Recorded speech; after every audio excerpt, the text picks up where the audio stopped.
రాజకీయాల్లో ఎత్తుపల్లాలు కామన్.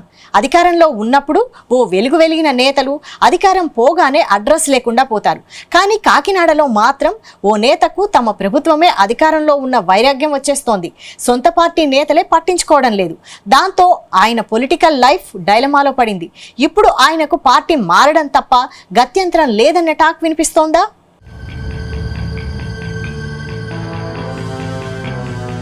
కాకినాడ జిల్లా పిఠాపురంకు మహారాజుల కోటనే పేరుంది. పిఠాపురం రాజా సూర్యరావు బహదూర్ వేల ఎకరాల భూములు దేవాలయాలకు, విద్యాసంస్థలకు రాసిచ్చారు. ఇప్పటికీ అక్కడ రాజుగారి కోట ఉంది. అలాంటి పిఠాపురంలో TDP regional coordinator SVSN Varma గత 25 ఏళ్లుగా రాజకీయంగా యాక్టివ్గా ఉన్నారు. నిత్యం వెంట వందలాది మంది కార్యకర్తలు ఎక్కడికి వెళ్ళినా మంది మార్బలంతో హాజరవుతుంటారు. గత వైసీపీ ప్రభుత్వంలోనూ ఎన్ని కేసులు పెట్టినా, ఆయన వ్యాపార సామ్రాజ్యాన్ని కూలగొట్టినా ఎక్కడా తొనకలేదు, బెనకలేదు.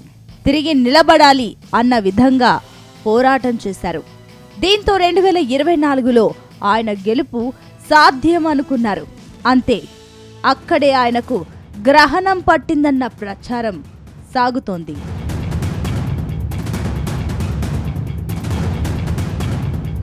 గత అసెంబ్లీ ఎన్నికల్లో పొత్తులో భాగంగా జనసేన అధినేత పవన్ కళ్యాణ్ తాను పిఠాపురం నుంచి పోటీ చేస్తానని ప్రకటించారు. దాంతో వర్మ అలిగారు. అటు చంద్రబాబు, ఇటు పవన్ బుజ్జగించారు. చివరకు వర్మ పవన్ కోసం కష్టపడ్డారు.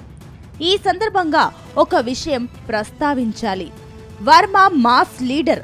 ఆయన ముఖ స్థితి కోసం మాట్లాడడు, ఉన్నది ఉన్నట్టు మాట్లాడుతాడు. ఆయన లాంటి నాయకుడు ఉంటే నా గెలుపు ఓ చరిత్ర అవుతుంది. ఆయనకి, ఆయన కుమారుడికి రుణపడి ఉంటాను అంటూ బహిరంగ సభలో వర్మ కోసం పవన్ ప్రకటించారు. వర్మను శాసనమండలికి మొదటిసారి తీసుకొస్తా, ప్రమోషన్ ఇస్తా అంటూ పరోక్షంగా మంత్రిని చేస్తానని ప్రకటించారు చంద్రబాబు. వర్మ సంబరపడ్డారు. కాలం ఎప్పుడు ఎలా ఉంటుందో ఎవరికీ తెలియదు.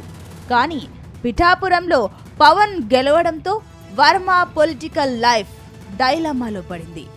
అయితే అసెంబ్లీ ఎన్నికల్లో కూటమి సర్కార్ అధికారంలోకి రావడంతో పవన్ డిప్యూటీ సీఎం అయ్యారు. ఆయన రాజకీయ కార్యదర్శి ఎమ్మెల్సీ అయ్యారు. ఆయన సోదరుడు ఎమ్మెల్సీ అయ్యారు, మంత్రి అవుతున్నారు. ఆయనను నమ్ముకున్న వారు కార్పొరేషన్ చైర్మన్లు, డైరెక్టర్లు అయ్యారు. కానీ పవన్ కోసం త్యాగం చేసిన వర్మ జీరో అయ్యారు.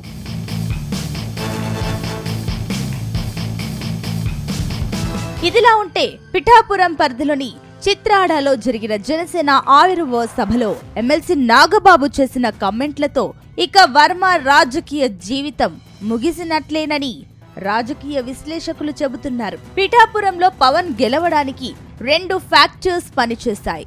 ఒకటి పవన్ ఇమేజ్, రెండోది పిఠాపురం ఓటర్లు. ఎవరైనా పవన్ కళ్యాణ్ తాము గెలిపించాము అనుకుంటే వారి కర్మ అంటూ వర్మపై సెటైర్ వేశారు నాగబాబు.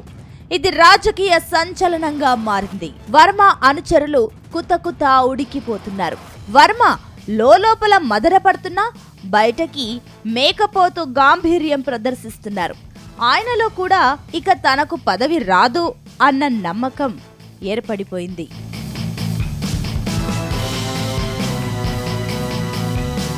మరోవైపు పిఠాపురంలో పవన్ కళ్యాణ్ ఉన్నంతసేపు మరో అధికార కేంద్రం రాదు, రానియరనే టాక్ వినిపిస్తోంది.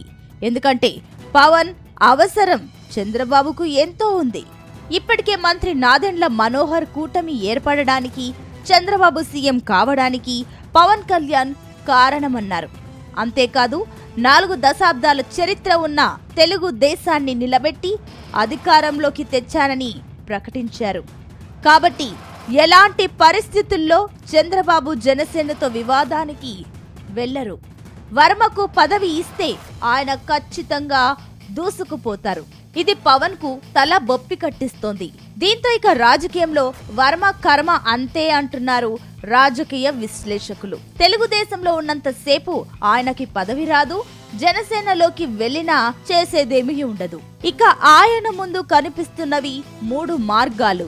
1 రాజకీయానికి దూరం కావడం, 2 బీజేపీలో చేరడం, లేదా వైసీపీ వైపు చూడడం అంటున్నారు ఆయనను నమ్ముకున్న వారు.